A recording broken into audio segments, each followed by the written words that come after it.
Welcome back. మనం వచ్చి present అనకాపల్లిలో ఉన్నాము. అనకాపల్లి నుంచి మనకు బాడీ ఒకటి వచ్చింది. అనకాపల్లి అంటే అనకాపల్లి నుంచి కాదు, యలమంచిలి నుంచి వెళ్ళాలి. యలమంచిలి అవతల కొంచెం హైవే దిగి లోపలికి ఒక 6 కిలోమీటర్లు వెళ్ళాలా. అక్కడ టెంకాయలు లోడ్ అవుతాయి, టెంకాయలు కొబ్బరికాయలు అవి వేసుకుని చిలకలూరిపేట అన్లోడ్ అవుతాయంట. ఏం చేద్దాం, యాడుంటే అడిగి పోవాల్సిందే, తప్పదు. అక్కడ కాటా ఇచ్చాము. వెయిట్ వచ్చేసి 1770 కేజీలు వచ్చింది. ఎంటీ బండి. వెళ్దాం ఇంకా పాయింట్కి వెళ్ళాలి, లోడింగ్ పాయింట్కి వెళ్దాం. లెఫ్ట్ వెళ్ళాలి, రైట్ వెళ్తే హైవేకి వెళ్తుంది. తోటలోకి వచ్చాము. వాళ్ళు ఇప్పుడు పోయి ట్రాక్టర్కి వేసుకొని ఇక్కడికి వస్తారంట. ఈయన లోడ్ చేసుకుంటాము, ఇన్ని లోడ్ చేస్తారు, ఇటు వెళ్ళిపోతాం. ఈలోపు మనము టిఫిన్ చేయాలి. తీసుకొని వచ్చినాము, పార్సల్ తెచ్చినాను.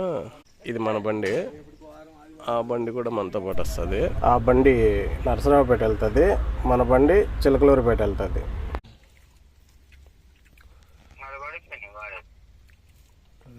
మనం ఇటు నుంచి వచ్చాం, హైవేలో క్రాస్ అయ్యి లెఫ్ట్ ఇటు వచ్చి గుర్రాజుపేట. ఇది ఇటు వచ్చాము. ఇలాగే 2 కిలోమీటర్లు వెళ్తే బీచ్కి వెళ్తాం, సముద్రం. ముందు వైపు కంపెనీలో రేది రొయ్యలు వేసుకోపోవడానికి వచ్చింది, అది కూడా చూపిస్తా ఉందండి. టైం వచ్చేసి 9:30 అవుతుంది. ఈవినింగ్ 4 అవుతుంది బయలుదేరేసరికి.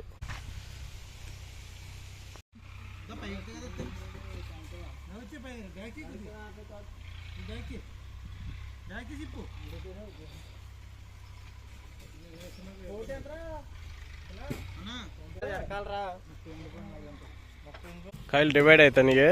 ఇవన్నీ మంచివి చెడువి అన్ని డివైడ్ అయినాక మళ్ళీ బండికి లోడ్ చేస్తారు. కాయలు ఆ అవతల టాలీ నుంచి ఈ పక్క వేస్తాను, మొత్తం పగిలిపోతాయి.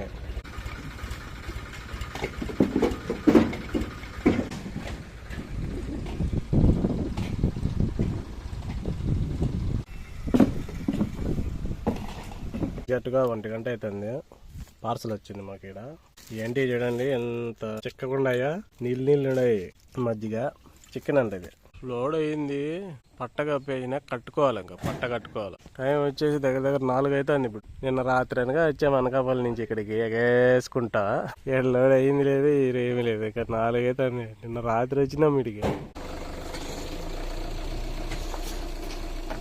టైం వచ్చేసి 5:20 అవుతుంది. ఇప్పుడు లోడ్ అయింది, పట్ట కట్టుకున్నాం, బయలుదేరినాము. ఈ ఊరు ఏ ఊరు అంటే ఇది గుర్రాజుపేట. ఇది ఇక్కడ నుంచి మనము 8 కిలోమీటర్లు వెళ్ళాలి హైవేలోకి. ముందు మనకి వెయిట్ ఎంత వచ్చిందో కాటా వేసుకొని చూద్దాం. సరే మ్యాట్లు చూడండి, మ్యాట్లు చూసారు కదా మ్యాట్లు. అవి నేను ఎంటీ బండికి వేసాను పొడవుగా. లోడ్ వేసినాక 30% మ్యాట్ భూమికి అంత అణిగిపోతుంది బండి లోడ్ వేస్తే. కనీసం మనం కట్టెల పని కూడా చేయొచ్చులా. అర్జెంట్ గా మనం కట్టెల పనికి ఒక 10,000 అవుతుందంట. టేపు ఫిట్ చేయించుకొని లైట్లు ఫ్యాను అదంతా 10,000.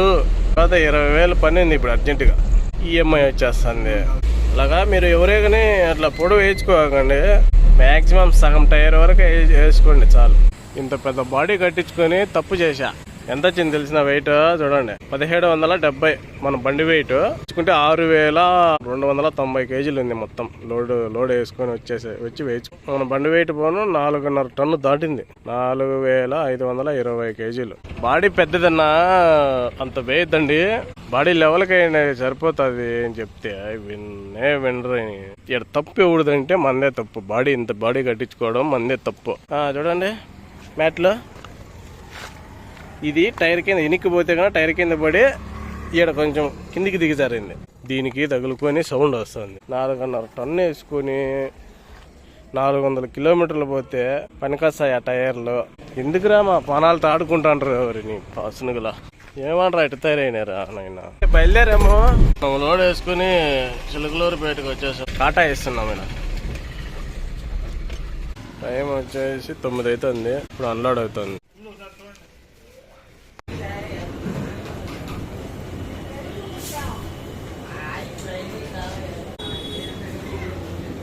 అన్లోడ్ చేసి వస్తూ జాకీ పెట్టుకున్నా. 2,200 చెప్పాడు. 2,100 ఇమ్మన్నాడు. 2,000కి తీసుకున్నాను. ఇది వచ్చేసి 16 టన్నులు అంట. 15 కాదు 16 టన్నులు. దీనికి బాడిగ వచ్చేసి 8,600. 4,000 డీజిల్కి పోయింది, 600 టోల్ గేట్లు ఫుడ్కి పోయింది, మిగిలింది 4,000. సో ఇది గైస్ ఈ ట్రిప్ విశేషాలు. మరొక వీడియోతో మళ్ళీ కలుస్తాను. అంతవరకు సెలవు, బాయ్.